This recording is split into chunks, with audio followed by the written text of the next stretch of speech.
and do the best we can to try to send some protection sides to him and try to run away from him. But he's a force to be reckoned with. I give him all his credit. He kind of brings up the level of everybody else because he draws so much attention. He's good as advertised. No doubt about it. Hey, Thomas, after four straight losses, what makes you confident? Maybe you're not confident that Brad's going to be protected this week. I'm always confident. I'm a positive guy, and I think it's a time we get on our guys and correct mistakes. But the positive thing is our guys have no quit in them. And people can say what they want to say about our shortcomings, and we address them, and we know about them. And obviously, it's not something we're happy about as a team, but we're still committed together as a team of getting better and trying to find a way to get better every day and win football games. Do you Thomas, think? Go ahead. one of the things that Mark has said, and you know this too, it's just Who said?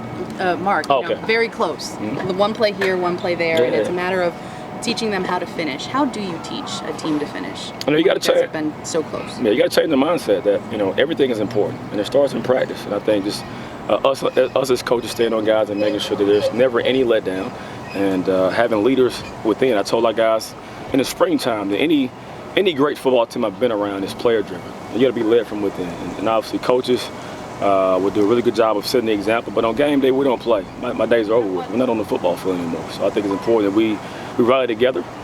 Nobody ever quits on themselves or their teammates, and try to find a way to win and eliminate mistakes. Don't beat yourself. Are you still seeing that player-driven leadership at this point? I think for the most part, you can always have more leadership. I think, in my opinion, we lack some leadership on offense at times. There's some guys who are lead by example guys, but there's no commanding voice consistently, and I think we need more of that. But I think the biggest thing is eliminating mistakes and not beating ourselves.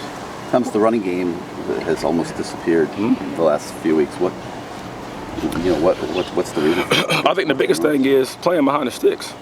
And I think when you take away opportunities to run the football on, second and medium, third and short, and you have to pass the ball because you're backed up and it's second and 12, third and 10, limits your opportunities, and also just doing a better job of running out from a running back standpoint of taking what the defense gives you. I think at times we get too flustered and too frustrated and try to force plays to happen, and that's not how the game works.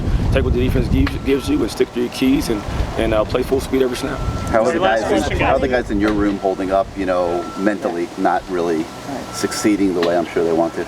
I think our guys are still confident, still consistent, and we're going to demand and won't accept anything but that. I think obviously they get upset about the loss and get frustrated as they should, but as it moves on, the next day comes, we prepare for the next opponent.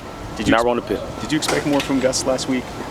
More as far as what? As far as just, maybe what you saw in the first series, and then do you think maybe going into the game, do you think you'd be using him a little bit more? I think we had a package of plays that we didn't end up getting to, and I got to do a better job of playing Gus more because Gus is a really good football player, and Gus can help us. But I thought he played well. I think every time Gus got an opportunity this year, he's performed just as good or better than what I thought he would be. So he works his butt off every single day, and he'll continue to get opportunities. And then by the same token, is Homer close, to getting a look there? Yeah, well, it's tough in itself trying to play three tailbacks. Is Travis good enough to play? There's no doubt about it. He is. But trying to figure out how to, put four guys on the field and without a game is rough. Trying to rotate guys. Going to let you get that many on the field at one point. It's only one ball to go around. I wish we could play with 3 or 4. All right, thanks everyone.